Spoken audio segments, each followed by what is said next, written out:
All right, welcome to the Let's Eat Grandma Career Warrior podcast, where our goal is not only to help you land your dream job, but to help you live your best life. Today, we're going to talk all about the value of taking action. And I just was so excited to do this episode because I realized that action is probably one of the best things that we can possibly do as job seekers, and continuous action. And we'll talk a little bit about why that's important in a second. But first, I also wanted to let you know that yes, the focus of this podcast is going to be on the job search, how you can use action taking for your job search to land your dream job. But it doesn't just apply to that. This can really apply to anything you're trying to do. Let's say you're trying to grow your business. Let's say you're just trying to improve your overall health. Let's say that you are trying to meet the right person in life.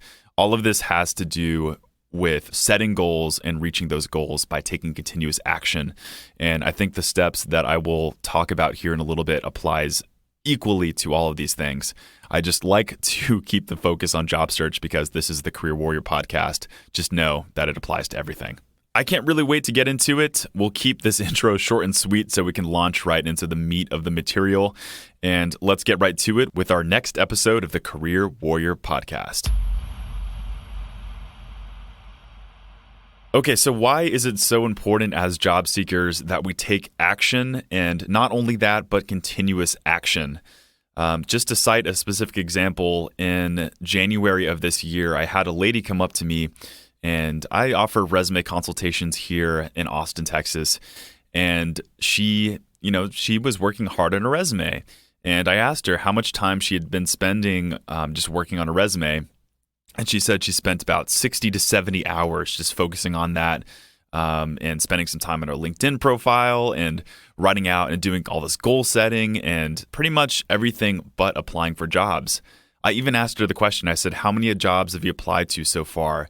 And she said, none. And I asked her why. And she said, because I'm just trying to get all my ducks in a row first before I start applying for jobs. And I totally get it, and I have complete respect for people who are trying to get their ducks in a row. You want to put your best foot forward, but there is a time when it becomes a problem, a time when it becomes something that's holding you back in your life. I am the perfect example of someone who has messed up in this area as well.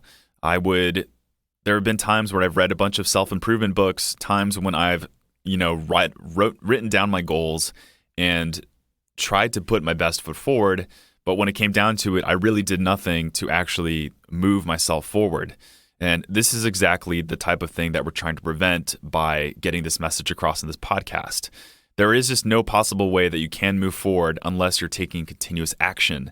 Things will not fall in your lap, no matter how frustrated you are, no matter how annoying it is that you don't have a job yet.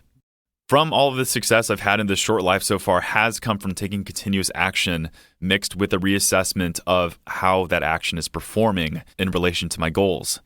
I am no guru. I'll tell you this a million times. I screw things up too. I have procrastinated, but this is really, truly me bringing out the best of myself and traits and experiences of my past that have helped me, and I know that they'll help you too. Okay, so the first step to action taking is setting your goals first. And I know, I just said not too long ago that don't just focus on your goals.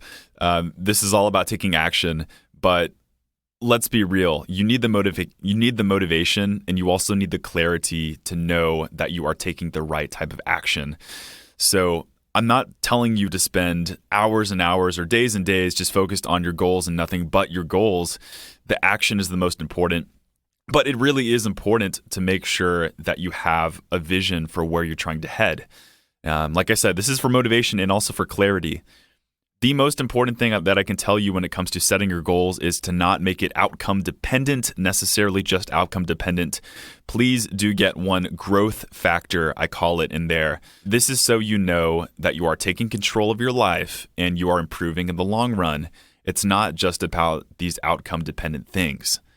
So for instance, what is something that's outcome dependent versus process oriented, or outcome dependent versus growth oriented?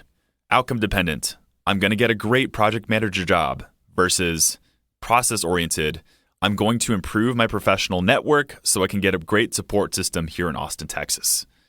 Outcome dependent, I'm going to smash my sales quota this year, versus process-oriented, I'm going to learn how to become the most empathetic version of myself so that I can truly learn to serve others.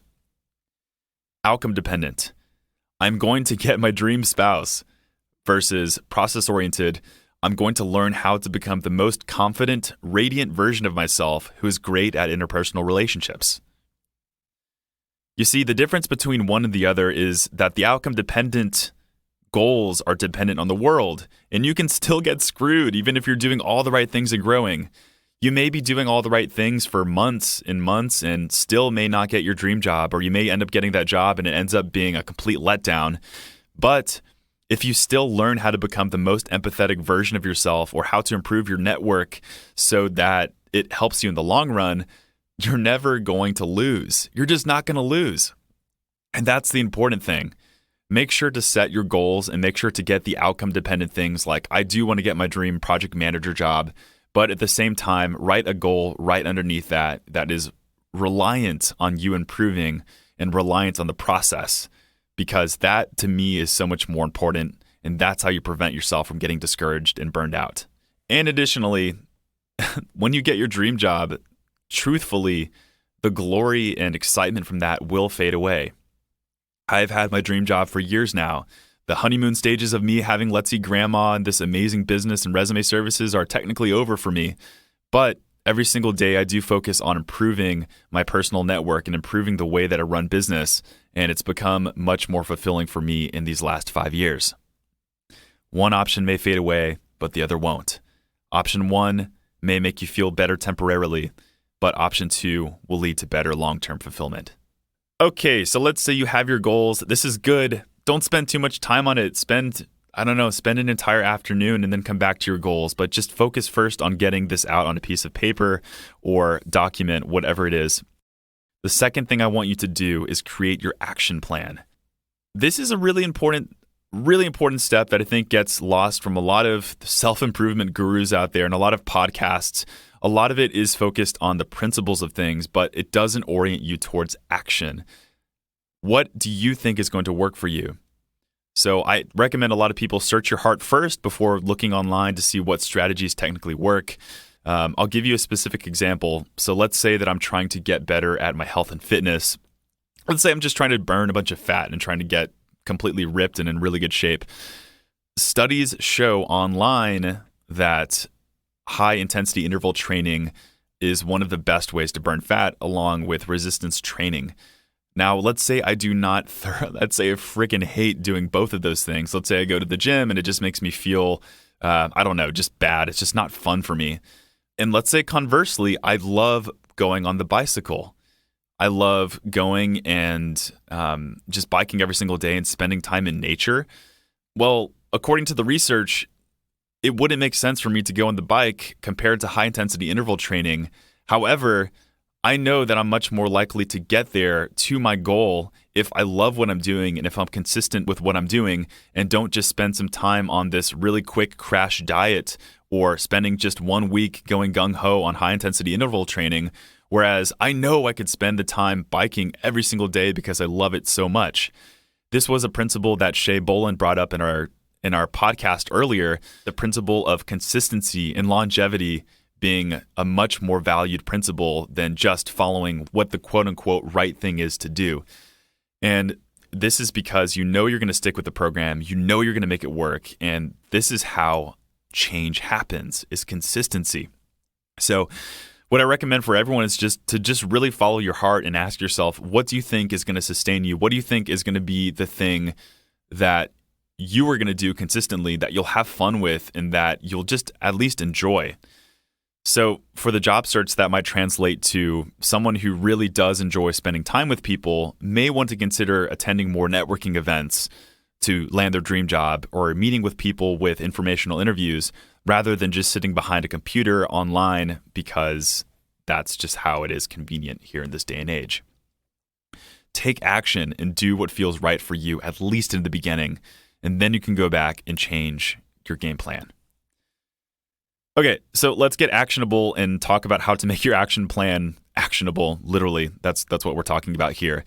And I recommend using the invasive power of technology to get that into your life and to literally create your action plan. So what that means is if your eyeballs are always on your calendar, your Gmail calendar, get recurring calendar events on a weekly basis so you know it's time for you to take action. I do this in every area of my life. I do this for my business, of course, but I also do this for social aspects of my life and things like gym time. So what that might look like for you is taking a Sunday to create your action plan and sit down in front of your calendar and literally mastermind your life and choose what days you're going to apply for jobs, choose what day you're going to start reaching out to people for informational interviews, choose what events you're going to attend on a weekly basis. Set a quota for yourself within every single one of those action steps. So if you are going to make it a priority for you to start setting up informational interviews, ask yourself, how many informational interviews am I going to set up per week? If you're going to make it a goal for you to attend events per week that are within your industry, how many of those specific events are you going to set up for the week? And get very specific. I cannot emphasize this enough because this is what is going to actually get your brain to want to do these things. And you're not going to kid yourself when you say, oh yeah, I set up informational interviews. I applied for jobs.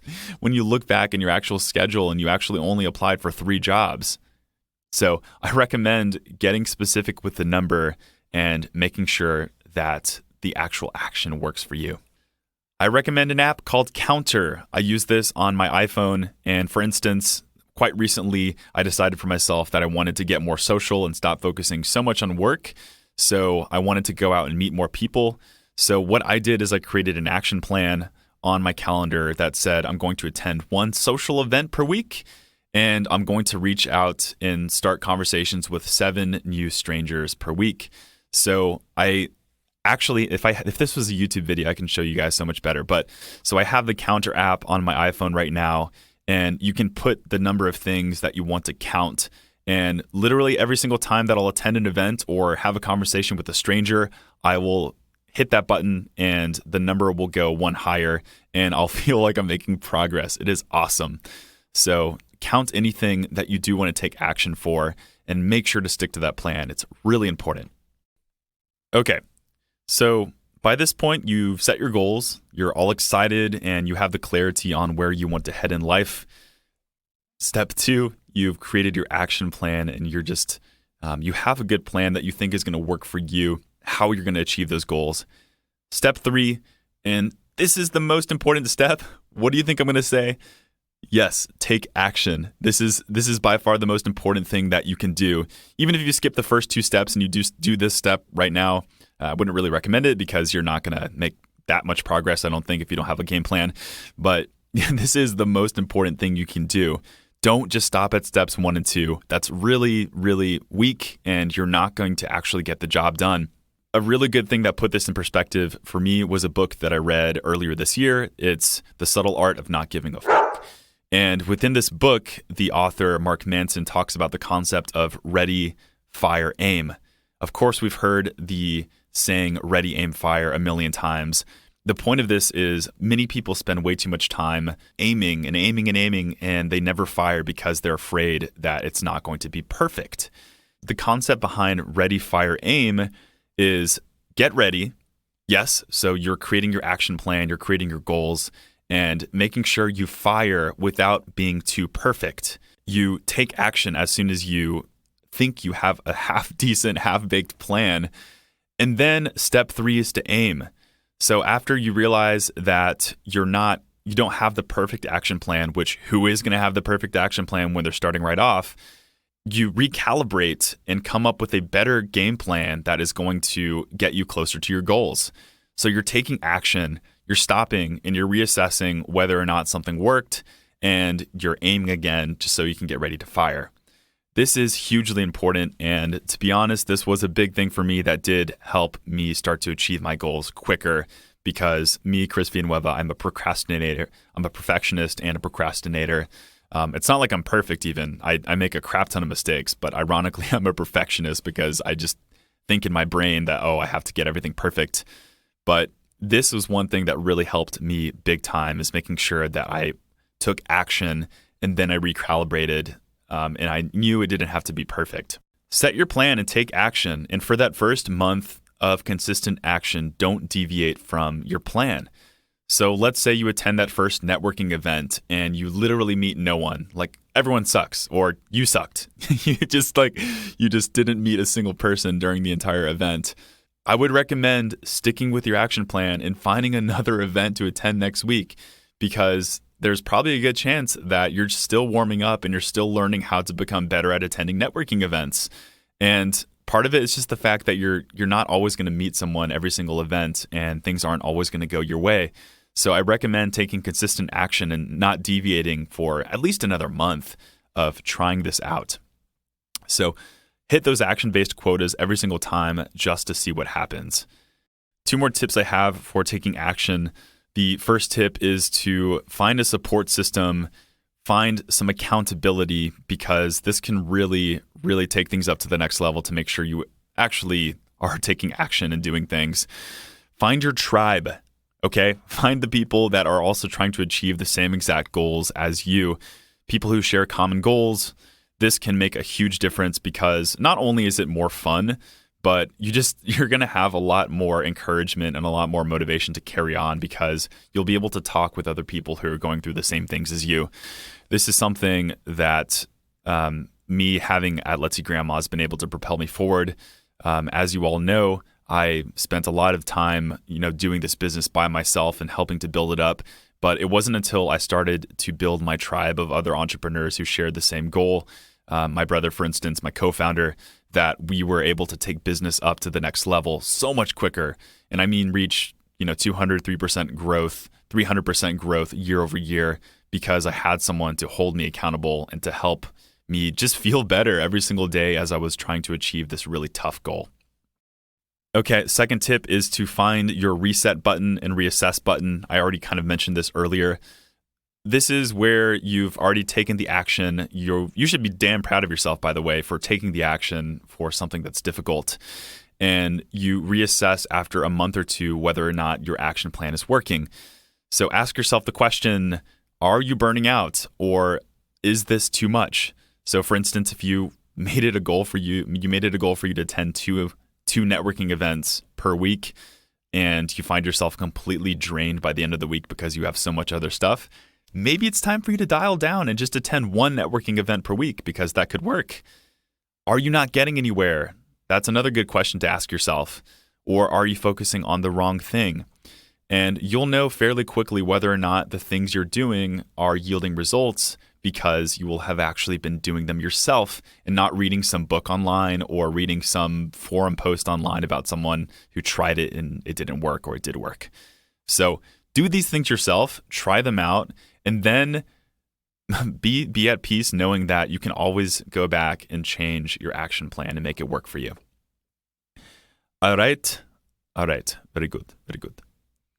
A note on setbacks, discouragement, and lack of results. Like I said earlier, I know it's really tough. Sometimes it is tough to land your dream job, or to go out and find the right person, or to go out and build that dream body.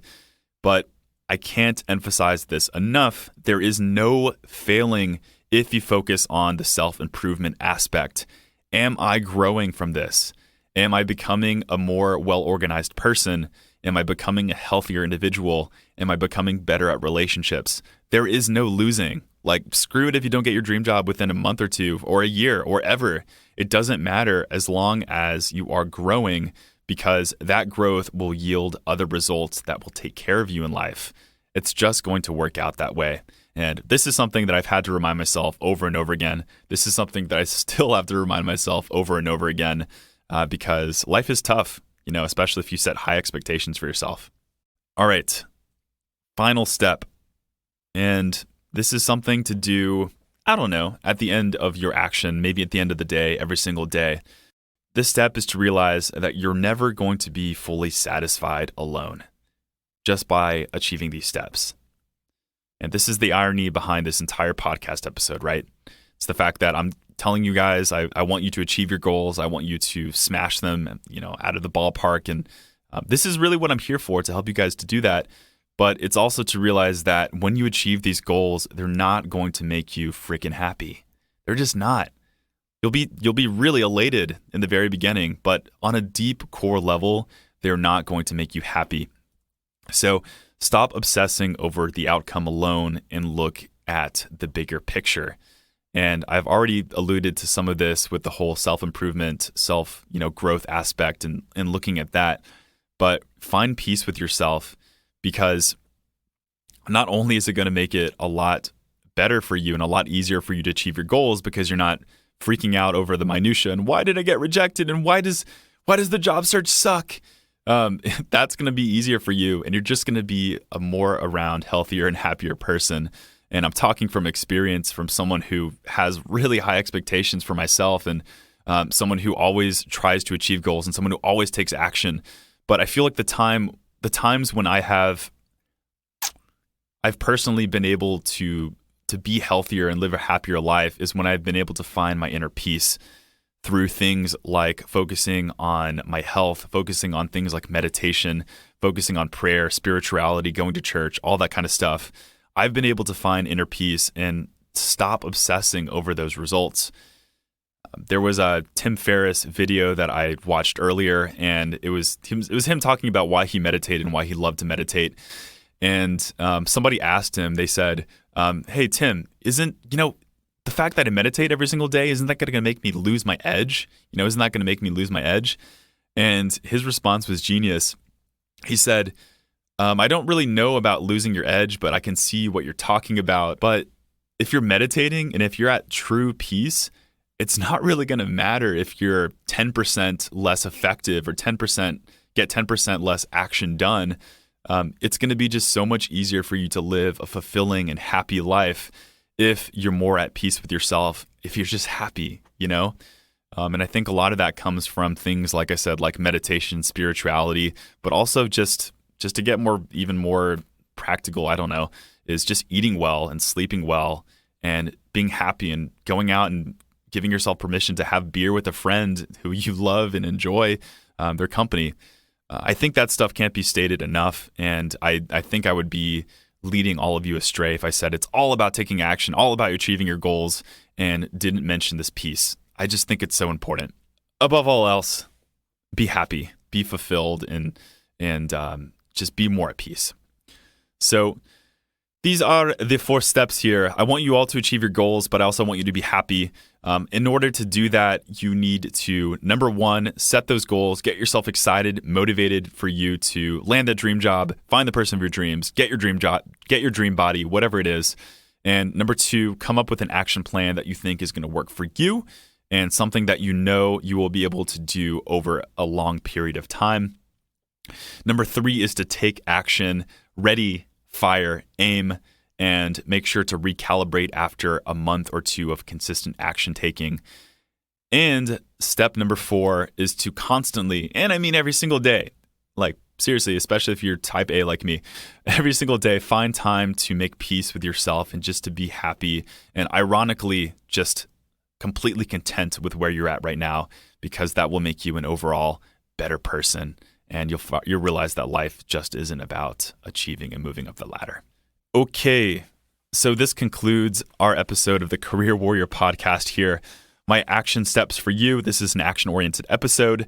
Number 1, come up with your action plan and make sure it's as actionable as possible. If you do anything from this podcast, make sure it's that, and then take the actual action, and take the action with long-term consistency. A few other podcast episode recommendations. If any of this stuff or content spoke to you, we had an episode about rejection therapy. It's a concept of looking rejection in the face and just literally going out and finding rejections. And this is one of the best tools I have to remove fear and to remove those inner blocks that stop you from taking bold action.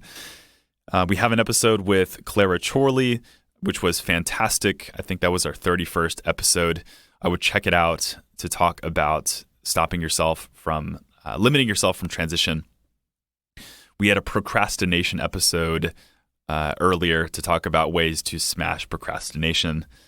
And one of our earlier episodes, I think it's episode 15, is about the concept of getting rejected. And it's really cool. We go through a list of people who dealt with a lot of rejection. So J.K. Rowling, etc. People who dealt with their own version of adversity. And for me, that was really inspiring to look at all of their stories and to look at rejection as just not that big of a deal and something to get over. So those are some good episode recommendations that I'd recommend for all of you.